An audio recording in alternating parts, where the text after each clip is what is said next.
Welcome to the Couch to 5K training. My name is Eric Lederhouse. I'm a physical therapist. We're going to go through healthy tips from my perspective as a therapist, and also Joshua Grubb, a running coach. Thank you, Eric. Yes, my name is Joshua Grubb. I've been an active distance runner for about 30 years and coaching for 12 years. So everything we talk about is going to be based on that experience as well as the education we've had. So as an overview, there are a lot of things we could cover in this subject, and we're trying to keep it to the primer points. There's a lot that can be said in each of these points as well.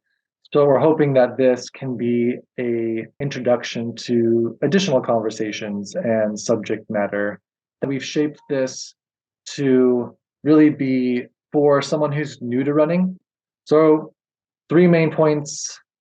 I'm going to cover the first 2. Eric will be on the third, and that is maximizing our form, talking about how we improve our endurance and speed, the kind of foundational elements of training.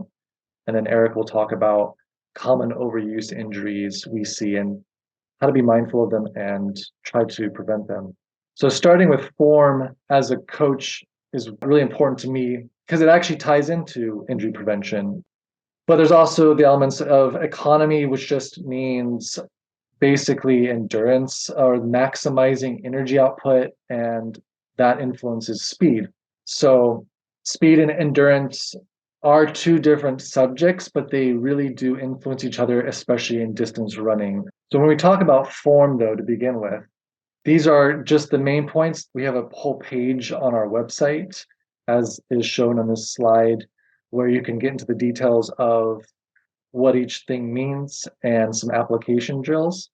We also have running form analysis tools that can be done self-driven, and we also offer, Eric and I together, giving running form analysis to people who choose that service. So a lot more resources, a lot more specific things that can be discussed, but as a highlight, the things I'm looking at, especially as a coach with regards to running form, is posture to begin with, such as standing tall. I look a lot at arm motion because that is one of the most easy things to correct, but one of the most common areas where I see people being less efficient. In other words, arms driving forward backwards as opposed to crossing the chest, going side to side. Our arms are kind of our steering wheel. So arm motion is critical to maximize that economy of running and ultimately speed. A big one that also influences speed, but also very much can influence injury issues more than the previous 2, is braking force, i.e., where is your foot striking, how. The 3 common foot strikes being heel strike, mid-sole strike, and then more forefoot strike. I encourage athletes towards forefoot. There's more nuances to it than that, but point being, braking force is a major running form element that both Eric and I are going to look at for a number of reasons.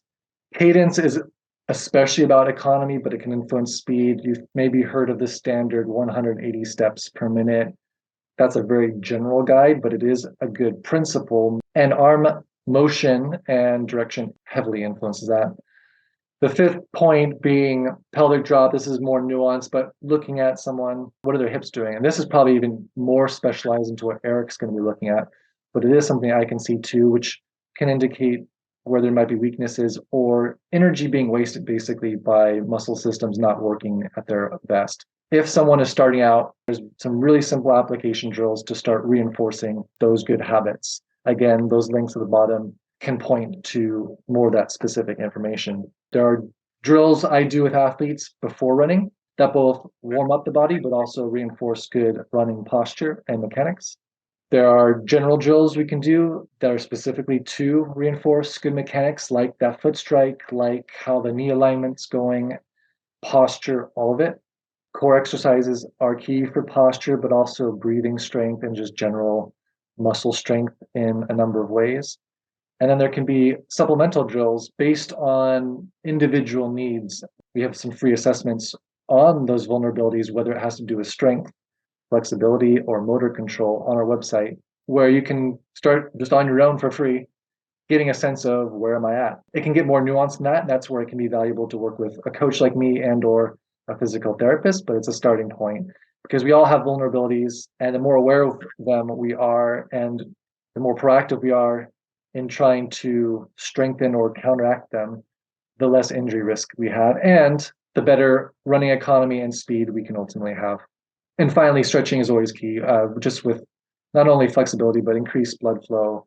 It helps soft tissue recover. So again, there's more details on those application categories, but I just want to highlight some of the key domains that how I categorize them with athletes.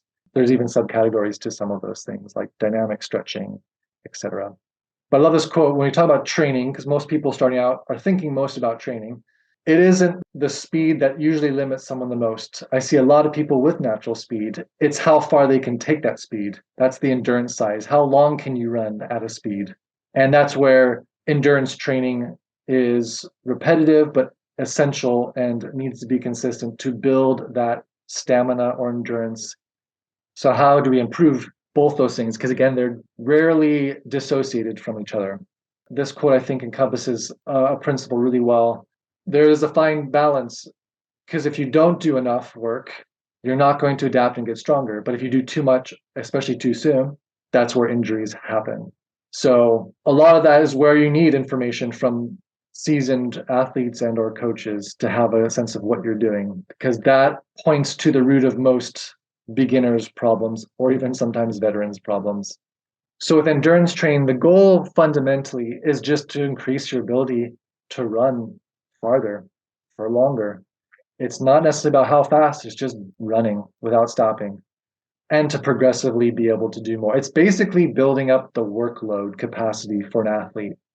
The needs are relative to the specific goals. 5K training will look different than 10K, half marathon, or quarter mile runners. But the principle is the same. It's building that stamina for the distance you need to run and to be able to train that speed to last as long as it needs to last. So endurance development can be in a number of forms, from warm-up runs, cool-down runs, short runs, moderate, long runs. All those runs can be endurance developing. The key kind of principle is that you are keeping within a certain effort level. So heart rate can be a guide, or I like to think about it, if you're keeping easy enough, you should be able to have a conversation. Or depending on your aerobic capacity, breathe in 3-3 means like 3 steps, right, left, right. That'd be 3 steps inhaling, then 3 more steps exhaling. Or it could be 2-2, which is something consistent, controlled, doesn't feel like you're gasping for breath. Granted, beginner runners have more work to do to build aerobic strength, but the principle is trying to keep your heart at a certain level of work.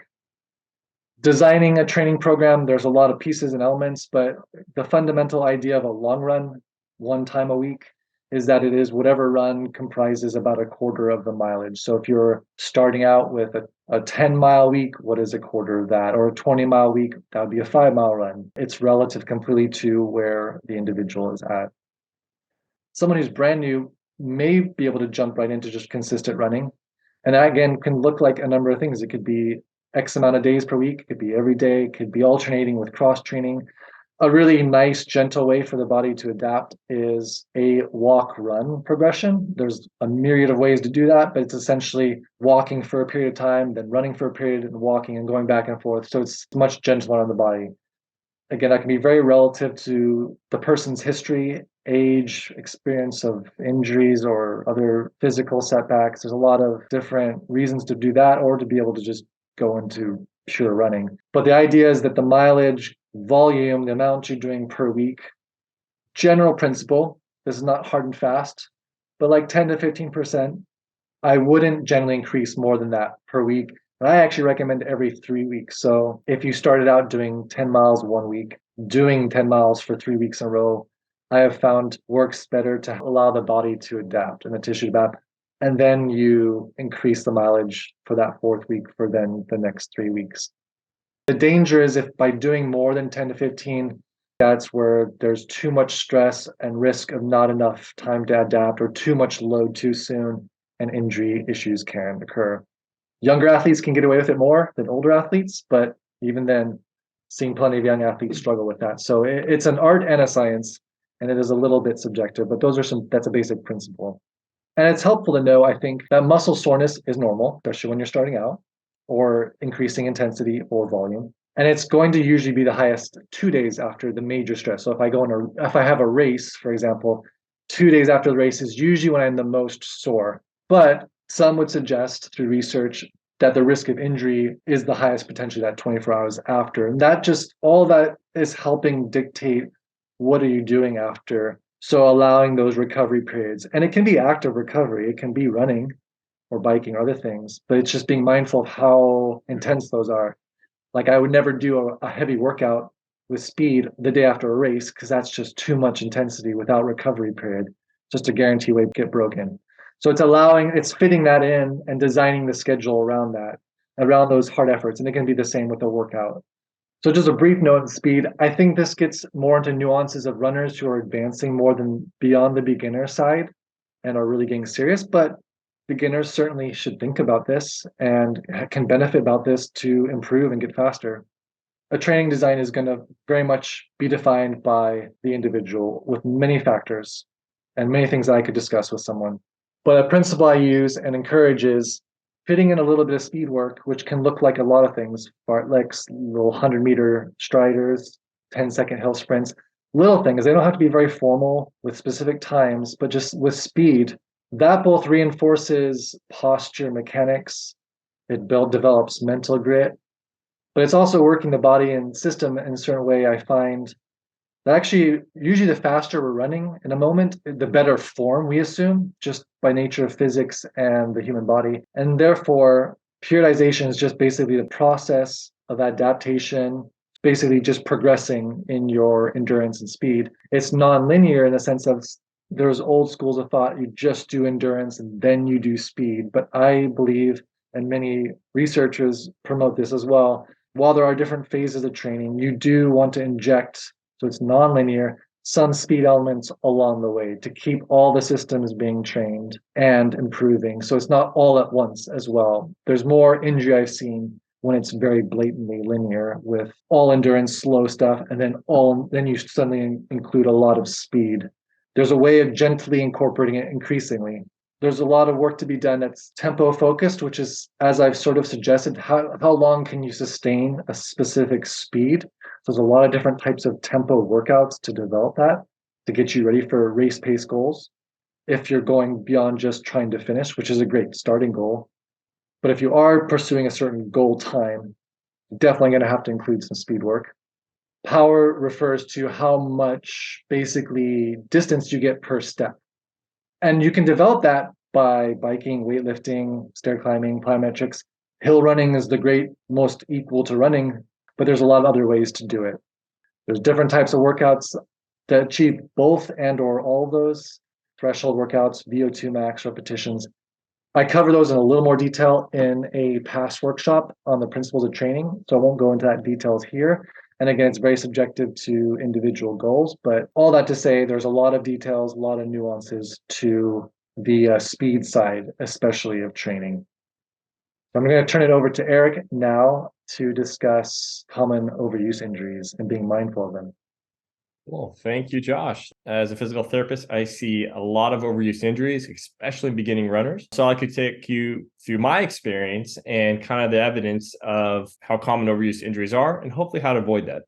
Usually what I see is people want to get healthier and get stronger, and they say, hey, let's start running without much guidance. So what I've noticed in the Facebook groups is, hey, I want to do a couch to 5K, any running advice?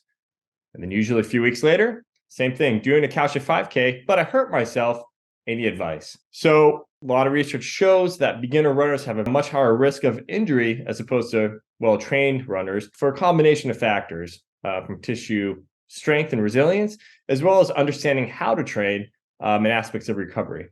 So this is a slide I pulled from Professor Wiley out of Montana.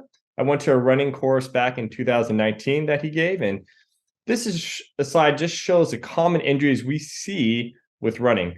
As you can see on the top left is patellofemoral pain or runner's knee, and we did a workshop on that a few months ago, and that's definitely the most common injury we see.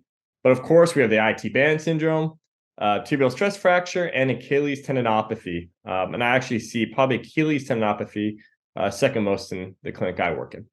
So back to training errors. This is one of the major things I see as a physical therapist when starting to run. And when I say training errors, it's usually just too vigorous, too hard, too fast, too much, without much recovery time or letting the tissues rest and recover. So essentially, you're pushing the tissue's ability to repair itself. There are a combination of factors such as running form and previous load, but I just want to get that point across is usually too hard, too fast, too much in the beginning. So one tip I want to give all beginning runners is just gradually increase your load.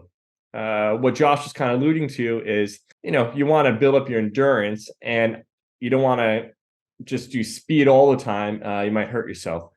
So with all my clients, I just say, hey, let's gradually increase it first for light jogging and like a walk run program to begin with. And as the tissues adapt, we increase the running time and decrease the walking time until you have enough endurance. And then we add more speed drills and tempo runs. I really like this model and essentially shows you injury risk and training loads. On the y-axis is injury risk, and on the x-axis is training loads. So on the far left-hand side, I label tissue fragility, meaning people that have low training loads have a higher risk of injury because the tissues just aren't strong enough to take on the forces placed upon it. Now, on the right-hand side, if you have high training loads, they also have a higher risk of injury just because they're just pushing the tissue to the limits. So the lowest injury risk is kind of in the middle where you stress it, but it's not too much. Pushing the boundaries just a little bit to adapt, but not too much to cause injury. And this is a general just idea of how I guide my runners with training. At least in the beginning, majority of your running want to spend time in the easy zone and with a little bit of time in the hard zone. I kind of adapted this from the 80-20 rule by Matt Fitzgerald. His thought is 80% of the time you're running very easy and 20% of the time it's very hard. But the theme here is do most of your running in a very light zone, especially in the beginning. This is a general graph that you can refer to in our slides. What I wanted you to pay attention to is probably the intensity. Essentially, zone 2 is what you want to kind of train most of the time in when you're doing for endurance. And then zone 4 and 5 is when you really want to push the tissue's capacity to tolerate loads. And that would be a small majority of the time. And people use heart rate as a measure.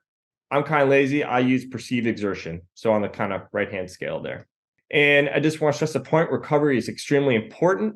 I see a lot of people just keep running every single day, but you want to respect the recovery time. And I had to learn that the hard way myself. So please respect the off days when you're not running or training, and gives tissues a time to just rebuild and get stronger. And in fact, that's when they do get stronger, is when they recover. Muscles can, if you have injury, take a lot faster to recover. Tendons take a little bit longer due to the blood flow. So just know that what type of injury you have could dictate recovery. Last point here is please address past injuries or especially current injuries.